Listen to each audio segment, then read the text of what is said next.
champion with the Ukrainian team, and she played c4 for Alireza. After asking, may I have your permission to play the English? He's taking it back. Nice to see.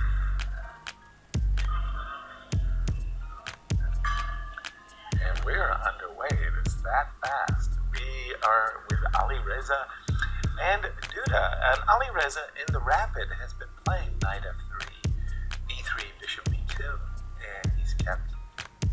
He's repeating it here as well, but he's double Fianchettoing in this one. Yeah, a London system with h7, h6. I've always felt that this particular way of play by Duda is actually very good because you haven't committed your pawn to c6, and it's very often that you do want to play your pawn on c5. First of all, it's normal to start with e5 in these positions. It's very tempting to go a5, and he has done that. White usually meets that with a3.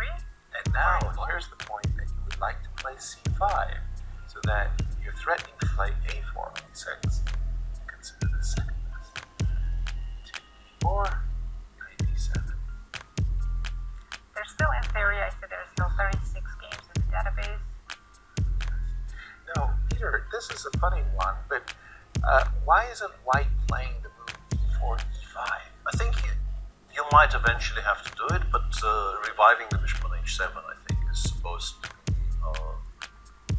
double-edged at least.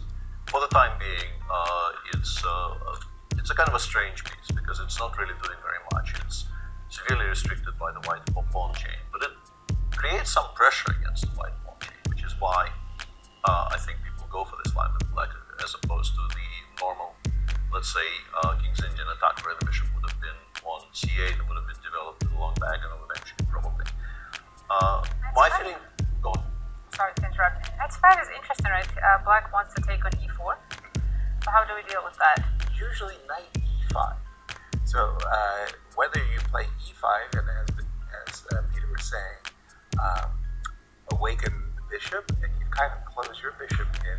So normal for me in these positions is to defend the pawn on e4 with the move knight to e5. But he did play e5 himself, maybe hoping to use g4 square. Start some kingside attack with g4, knight g3, and so on. Knight g3, knight h5, just kind of shift everything towards the king side. It's definitely not easy. The position's very close, and black has counterplay on the queen side. And potentially in the center, interesting to see the move rook c8, where currently the c file is completely closed, and even pushing c5 requires some prep. But there we have it. Yeah, he wants to play knight a6, and now I think the plan very much is to play c5, c4, or perhaps a4 followed by c5 if white goes b4. But if he wanted that, he probably would have started with it.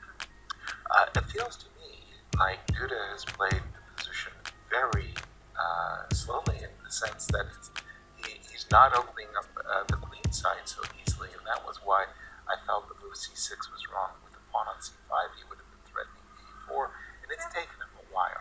It has, but he's still going to play c5, and I don't think he's...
Absolutely, yeah.